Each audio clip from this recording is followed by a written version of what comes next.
For a long time, people kept asking where the true next-gen PlayStation 5 games were, and this year, that question finally has a much better answer. This video brings together the top 25 new games of 2026 with the kind of scale and high-end visuals that can really show what PS5 and PS5 Pro are capable of. What's up, guys? It's Broz, and here we go.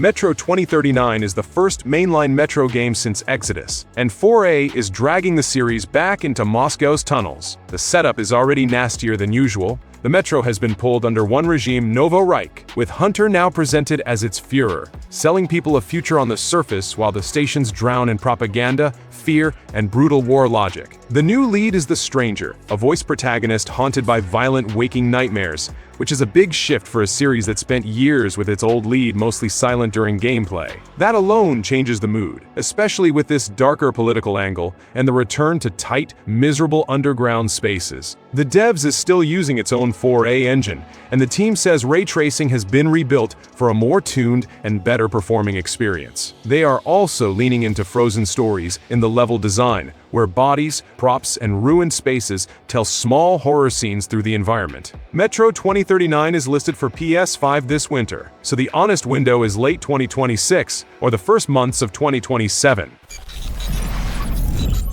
007 First Light is probably the closest IO Interactive has come to turning its Hitman experience into a full cinematic spy game. This is an original Bond story, with a 26-year-old James still serving as a Royal Navy air crewman before MI6 pulls him into espionage. The opening already has that dirty field mission energy. Helicopters go down in Iceland, Bond crawls out alive, sneaks through a hostile camp, then breaks orders to save captured people. IO's sharpest gameplay idea is how it handles violence. Bond does not always have free access to his pistol. Deadly force only opens through the license to kill system when the situation escalates, so unarmed guards can be knocked out, while armed enemies can turn the scene into a real shootout. It gives stealth and combat a cleaner Bond rhythm. Visually, Glacier Engine is doing more than just polished interiors. The game uses IO's usual strength with dense public spaces, readable lighting, expensive-looking rooms, sharp character animation, and sudden destruction when a quiet spy scene turns loud. The London Gala looks built for that contrast between calm luxury and chaos, while the gadgets keep the action playful. The new Bond is locked in for May 27th. Assassin's Creed Black Flag Resynced is interesting, mostly because Ubisoft is touching one of the few Assassin's Creed games people still defend without nostalgia goggles. Ubisoft Singapore is leading the remake, and some of the original developers are back, so Edward Kenway's story is staying familiar, but the actual game is being rebuilt much deeper than a simple visual cleanup. The Caribbean now runs on the latest Anvil engine, the same technology base used for AC Shadows. The water is the big one here. Naval battles were already the soul of Black Flag, and Resynced gives the ocean modern simulation. Ray-traced lighting, global illumination, reflections, denser materials, and weather that can change how the Jackdaw handles. On PS5 Pro, Ubisoft is also talking about enhanced PSSR and stronger ray tracing across modes. The old mission pain points are getting cleaned up too. Tailing and eavesdropping no longer instantly kill the mission when Edward loses range or gets exposed. Parkour has manual jump, side and back ejects, faster recovery after drops, and smoother movement through cities and jungles. Combat is also more demanding now, with enemies reacting if the player spams the same move too much. Ubisoft has Black Flag Resynced set for July 9th. Phantom Blade Zero has been getting attention for years, mostly because the combat looks almost too clean to be real. The main character is Soul, an assassin framed for killing his own master, and the nasty part is that he has only 66 days left to live after a ruined heart is forced back into his body. The story sits in a dark wuxia world with secret orders, revenge, strange machines, and that Kung Fu Punk-style S-game keeps pushing. The combat is built around speed, weapon switching, parries, dodges, and long martial arts chains that look choreographed but still work as real gameplay. One interesting detail is that the team said many combat moves had to be animated by hand, since regular motion capture could not give the strikes the exact shape they wanted. Unreal Engine 5 is doing a lot of work here, especially in the wet stone, heavy fog, sharp metal, cloth movement, and fast camera work during boss fights. S-Game also made a point that Phantom Blade Zero uses no generative AI, with character models, animation, voice work, and art direction built by human artists. Phantom Blade Zero is set for September 9th. Forza Horizon 6 is the first Horizon built around Japan, and the PS5 angle is strange in a good way because this is one of Microsoft's biggest racing series, arriving on PlayStation in the same year. After the Xbox and PC launch on May 19th, the PS5 version is still planned for later this year, with the exact date not locked yet. The setup starts smaller than usual. You arrive in Japan as a tourist, earn your place in the Horizon Festival, then move through wristbands until the game opens the more elite Legend Island. The setting finally gives Playground the thing fans asked for years: Tokyo nightlife, mountain driving, car meets, and proper JDM culture. Graphically, the big jump is density. Tokyo is described as the largest urban space in Horizon history, and the map now stretches from packed city streets to the snowy Japanese Alps. The seasonal system also has more visual personality this time. Spring brings sakura, summer changes the sound and atmosphere, autumn gives the world a different color, and the Alpine region keeps snow available all year. More than 500 cars are part of the launch lineup, with updated cockpit steering animations and new engine audio. Resident Evil Requiem landed much stronger than a lot of people expected. The PS5 version is sitting at 89 on Metacritic with a 9.4 user score, and the PlayStation Store rating is 4.9 out of 5. Steam is even crazier, with 96% positive reviews. For a horror game on this scale, scores like that are rare. Capcom split the game between Grace Ashcroft and Leon Kennedy, and that gives Requiem two different kinds of pressure. Grace's side is slower, colder, and more vulnerable, with limited supplies and infected blood used for crafting. Leon brings heavier action, melee attacks, parries, weapon upgrades, and that older, rougher version of the character fans were already arguing about before release. The RE engine is still doing serious work. Requiem's ruined Raccoon City has that wet, heavy, almost rotten look, with realistic skin, sharp facial animation, thick darkness, and lighting that makes normal rooms feel disgusting before anything even moves. On PS5 Pro, the game also became the first title to use Sony's updated PSSR upscaling tech. Crimson Desert had one of the messier launches of 2026, and that actually became part of the story around the game. The world looked massive, the trailers promised crazy scale, but right after release players were complaining about blurry image quality, uneven frame rate, and graphics modes that did not feel balanced enough on console. Pearl Abyss moved fast after that. Early patches added a fixed 4K output option on PS5, improved image quality when upscaling was used, reduced some loading times, cleaned up crashes, and later improved distant scenery quality. That last part matters a lot here, since Crimson Desert's biggest visual strength is the sense of range. You can stand on a cliff and see huge pieces of Pywell stretching far into the distance, with castles, fields, mountains, weather, and moving life all sitting inside one giant open world. The game runs on Pearl Abyss's own Black Space engine, and it gives Crimson Desert a different look from the usual Unreal Engine open world. The combat is physical and chaotic, with Cliff slamming enemies through the environment, climbing huge creatures using tools, riding mounts, and gliding across absurdly wide spaces. Even with the launch problems, the scale and draw distance still make Crimson Desert feel genuinely next generation.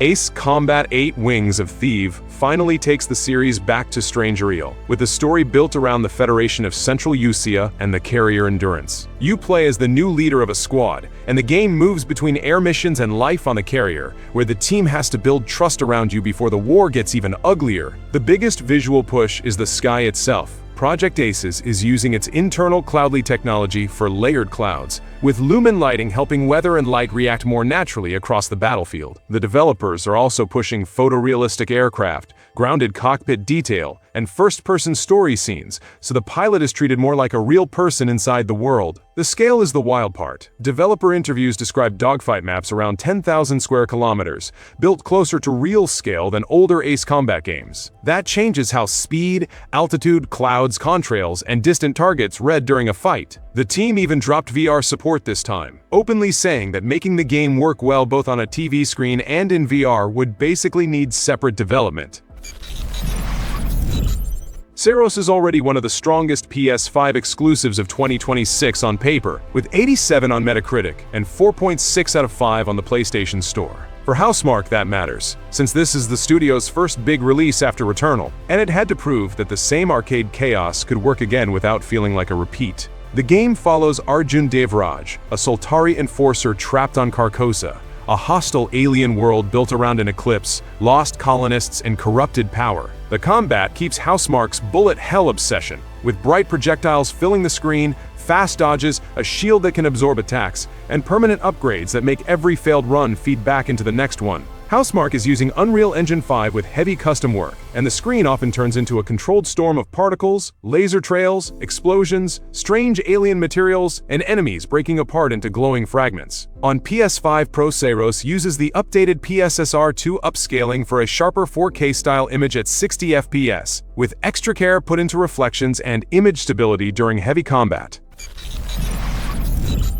Fable is a strange case for PlayStation since this is the first time the series is coming to PS5, and Playground Games is building it as a full reboot of Albion. The story starts in classic Fable fashion, with the hero discovering their powers as a child, then jumping forward into adulthood after a mysterious stranger turns the starter village and the hero's grandmother to stone. The big system here is reputation. Playground moved away from the old simple good and evil scale, and now your actions matter when someone actually sees them. Different settlements can know you for different things, so one village can treat you like a thief, while another remembers you for something completely different. The world simulation sounds unusually detailed for a modern RPG. Fable has over 1,000 handcrafted NPCs, and each one has a daily routine. They work, relax, go home, sleep, and can react to what you do with property, jobs, romance, marriage, prices, and public opinion. Visually, Playground's open-world background is easy to see. Albion has that clean cinematic lighting, dense villages, soft countryside, expressive faces,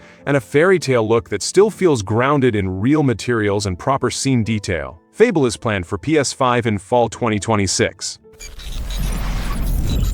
Marvel's Wolverine is probably the most brutal game Insomniac has ever made, and the studio is clearly separating Logan from the cleaner superhero tone of Spider-Man. This is an original story where Wolverine is digging through his own past, and the whole thing is built around rage, damage, and close-range violence. Logan is played by Liam McIntyre, and Insomniac is leaning hard into the pain behind the character, with Mystique, Omega Red, the Reavers, and a prototype Purple Sentinel already confirmed around the story. The combat is all about claws, healing, and forward pressure. Wolverine can tear through enemies with fast attacks, build berserker momentum, and survive punishment through his healing factor. The official description is unusually graphic for a PlayStation Studios game, with broken bones, spilled guts, and dismemberment openly used as part of the pitch. Madripoor gives the game dirty neon and cramped interiors. Canada brings harsh cold and wilderness, and Tokyo adds tight city streets with heavy night lighting. Character damage, blood, metal claws, facial animation, and destructive set pieces should be the main visual focus here. Logan gets his solo game on September 15th. Hell Let Loose Vietnam takes the series into a war that almost disappeared from big multiplayer shooters, and the change of setting actually affects the whole match flow. This is still 50v50, still built around squads, commanders, supply lines, and people screaming for artillery and voice chat, but Vietnam gives the battlefield a much dirtier shape. The US side gets helicopters for fire support and supply drops, while the North Vietnamese army can build tunnel networks and hit from places that feel unsafe even after a sector looks clear. Rivers matter too, with patrol boats turning water into another combat lane, and movement has been expanded with swimming, climbing, fast crawling, and dragging wounded teammates out of fire. The switch to Unreal Engine 5 makes a real difference. Thick jungle, mountain gorges, wet riverbanks, smoke, dust, muzzle flashes, and changing light make the battlefield harder to read in a good way. The game already has 6 large-scale maps planned, with terrain based on real locations and weather variants that can change the mood of the same fight. Lords of the Fallen 2 is coming from a studio that already went through the hard part in public. The 2023 game launched with strong art direction and a smart two-realm idea, then spent months getting patched, rebalanced, and cleaned up after complaints about performance, enemy density, and co-op issues. CI Games is now selling the sequel as the version shaped by that whole mess of feedback. The story jumps 100 years forward, with the world still split between Axiom, the land of the living, and Umbral, the dead realm growing nastier after a century of corruption. The lamp returns, so the level design can again hide paths, enemies, treasures, and traps across 2 versions of the same place. Combat is being pushed harder, with more brutal executions, more responsive fighting, and full campaign progression when players go through the story together. Lords of the Fallen 2 is built on UE5 and leans into rotten cathedrals, giant bosses, wet stone, pale dead world lighting, heavy armor detail, and that ugly, beautiful umbral look where the world feels infected from the inside. Control Resonant is Remedy taking the weirdest part of Control and pushing it outside the oldest house. This time the lead is Dylan Faden, who spent years locked inside the Federal Bureau of Control and now gets thrown into a supernatural crisis in Manhattan. Jesse is missing, the hiss is still a problem, the mold is spreading, and the city itself is being bent by a cosmic force. The big gameplay shift is Dylan's weapon, the Aberrant. It changes shape in combat, with heavy hits, fast blade forms, elemental powers, and a build system that pushes the game closer to an action RPG. Remedy also confirmed New Game Plus, where upgrades, talents, artifacts, and combat abilities carry into another run, while movement powers stay tied to story progression. Remedy already proved with Alan Wake 2 that its engine can handle absurd lighting and dense atmosphere, and Resonant gives that technology a much larger broken city to play with. Manhattan has gravity anomalies, warped streets, shifting interiors, strange material effects, and spaces where the floor can stop acting like a floor. Silent Hill Townfall is being made by Screenburn Interactive, the Glasgow studio formerly known as No Code, and this one has a very different texture from the usual American Silent Hill setting. The town of St. Amelia is based on St. Munnins, a small Scottish fishing village, and the team studied its harbor, tight streets, sea fog, and cold coastal look to build the game's atmosphere. The story follows Simon Ordell, who returns to the island to put something right, and wakes up with almost nothing besides a hospital drip bag, a medical wristband, and a strange pocket television called the CRTV. That device is the big Silent Hill idea here. It catches unstable signals, helps reveal hidden threats, and works almost like a new version of the old radio, only more active and more physical in your hands. The first-person view makes the game feel more intimate and nastier, searching rooms for clues, tuning the CRTV, hiding while something moves nearby, and fighting with limited weapons all happen directly through Simon's eyes. Unreal Engine gives Townfall that ultra-grounded horror look, wet stone, thick fog, old interiors, dirty analog screens, and a Scottish coast that feels cold before anything attacks. Onimusha Way of the Sword brings Capcom's samurai horror series back after a 20-year gap. And Capcom chose a very recognizable lead this time, Miyamoto Musashi. His face is based on Toshiro Mifune, the legendary actor from classic samurai cinema, and the team spent 2 years securing permission to use that likeness. The setting is Edo period Kyoto, wrapped in demonic rot. Musashi arrives looking to prove himself with the blade, then ends up carrying the Oni Gauntlet, a cursed artifact that absorbs souls from fallen Genma and turns that power into supernatural techniques. It even talks back to him, creating a nasty little tension between the warrior and the thing stuck on his arm. Combat is built around timing and weight. Musashi can parry, deflect projectiles, slam enemies into the environment, and cut through bodies with Capcom's new dismemberment work in RE Engine. The visual side has that expensive Capcom look. Wet streets, bloody armor, rotten demon flesh, old temple wood, and heavy lighting around Kiyomizu-dera. Capcom even worked with temple officials to make the famous Kyoto location feel believable for the period.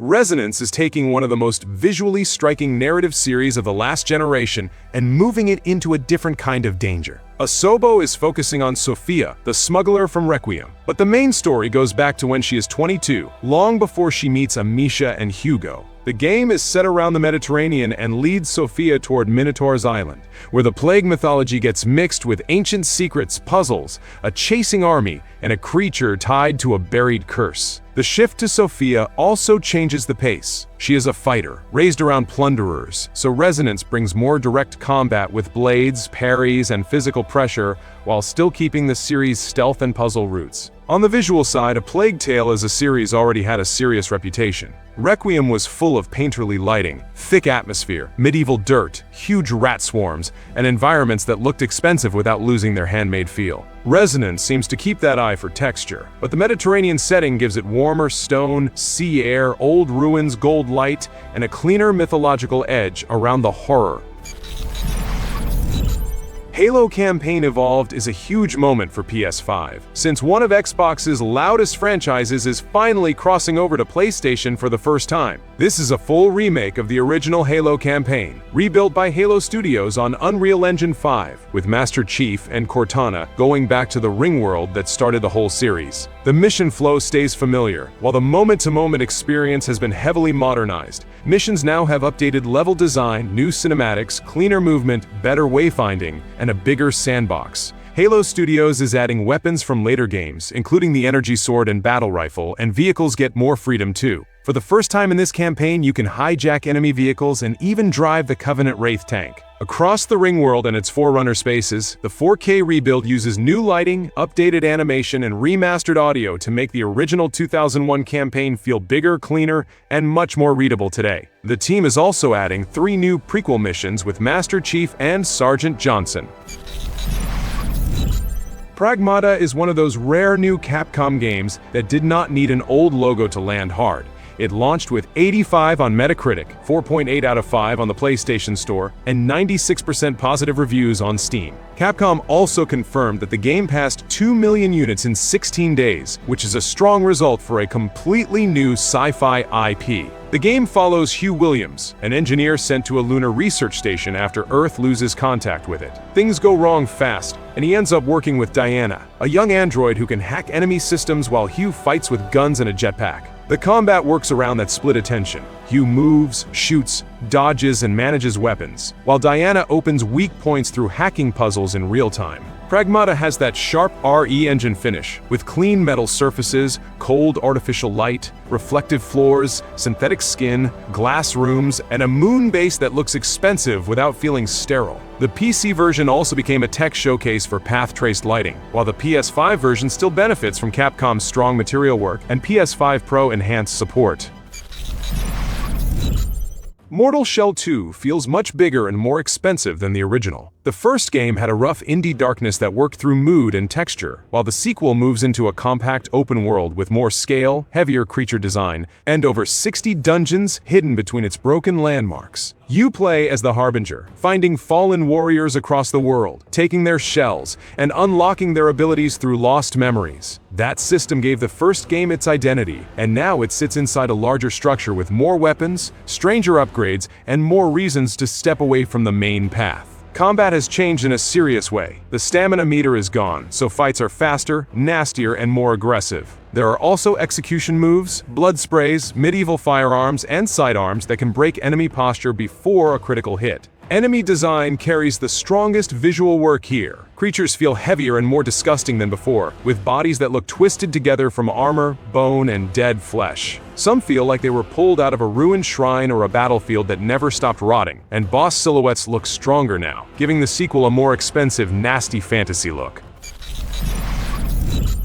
The Sinking City 2 pushes Frogwares into a heavier survival horror shape, and the new gameplay finally makes that shift clear. Calvin Rafferty is an occult adventurer who ends up in Arkham after a ritual goes wrong and leaves his girlfriend, Faye, trapped in a strange sleep. Arkham is already half drowned by the time he gets there, and the dead are being twisted into walking puppets by the Slither, a new, otherworldly threat tied to the local nightmare. Survival pressure drives the game. Ammo and supplies are limited, inventory space matters, and the city opens through locked areas, optional puzzles, and side mysteries that can change outcomes or unlock bonuses. Movement also fits the flooded setting better this time, with Calvin crossing Arkham on foot and by boat instead of just running through a normal open city. Visually, this is easily the most advanced Frogwares project so far. Unreal Engine 5 brings lumen lighting for wet rooms and dark streets, nanite for dense old architecture, and metahuman for more believable faces. The team also moved to motion matching, so enemy movement should feel less stiff during close encounters. The Sinking City 2 is planned for PS5 in summer 2026. Directive 8020 is supermassive, leaving haunted house horror for deep space paranoia. Cassiopeia is heading toward Tau Ceti F, 12 light-years from Earth, looking for a second chance for humanity. A crash leaves the crew isolated, and an alien organism starts copying people well enough to make every conversation feel dangerous. Exploration carries real-time danger. During gameplay, the creature can stalk the ship, pushing everything towards stealth, improvised weapons, and survival pressure. Turning Points lets players rewind major decisions and chase different outcomes, while Survivor Mode keeps the classic Dark Pictures pressure where death can actually stick. This looks like the cleanest technical jump the series has had. Directive 8020 runs on Unreal Engine 5 with 4K presentation on PS5, and the Pro version adds PSSR, advanced ray tracing, and richer dynamic shadows. Cassiopeia is basically made for horror lighting. Cold reflections crawl across metal corridors. Medical rooms freeze over, and emergency strobes cut faces into fast red flashes. DualSense adds more texture through haptics, tool feedback, and radio audio from the controller.